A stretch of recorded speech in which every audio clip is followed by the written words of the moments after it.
line that I quote from him the most is that when people say to be honest. And I point out that Zig suggested you never say to be honest because it means you weren't honest somewhere else in the conversation. Yeah. You say to be candid. To be candid, yeah. You say to be candid instead. And let me go back. In the beginning, you talked about that you had to give the guy a new look. And it wasn't how he looked on the outside. It was where he was focusing his attention in the business. Yeah. Would you please expand upon that? Maybe with some more examples or whatever, because sure. I think that's really important for people. Sure. Yeah. Going through this pandemic, we had a number of construction companies. We work with contractors. So had a number of construction companies. Many of them were completely shut down. We had a lot of plumbers, electricians.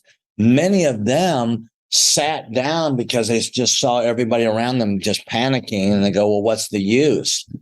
And so I remember getting in front of just getting a cell phone out here, and just getting a video out there and just say, get off your butts and get after it. Knock on these doors here. Don't sit down on the outside, on the inside, because everybody else around you are sitting down. Yeah. It's like, it's improving your looks is really improving the story you're telling yourself. You want to change your attitude and you want to change your mindset. Well, what is that? It's really changing the story that you're saying about yourself and your business.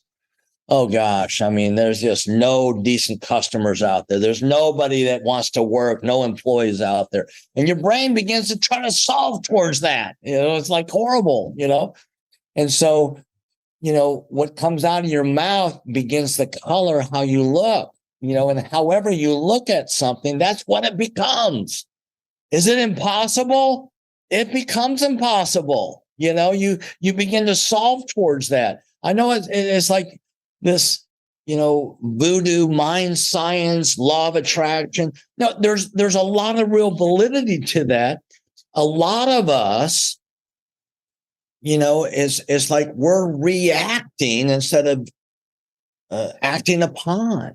We're victimized. We're conforming to the world around us instead of transforming. And so you have to ask yourself, what am I saying to myself about this challenge? Am I bigger than it? Am I capable? Is it bigger than me? Am I incapable? Is it possible? Is it impossible? And you can actually take a look outside yourself and look at yourself and says, how am I thinking, responding to this challenge here? Is it an opportunity to learn and try new things, or what's the use anyways? Because if it's a what's the use anyways, you're just going to fold your arms and just, I guess I'll just wait this out. And that's what many clients did. We had, they're not all happy success stories here because we work with human beings, but we had so many guys that had their record month was April of 2020. It's just outrageous because they just got after it when everybody was shut down. They sent out emails. It was, hey, we're protected. We got all the right equipment. You're going to be safe. We're very sanitized. Boom, boom, boom. Everybody's afraid of their own shadow. And so I remember one guy, he was doing, when we ran into me, it was about $100,000. But he had got up to about $250,000 or so. And he just went hog wild and just followed what we told him to do. Just get after your customers, double up your marketing.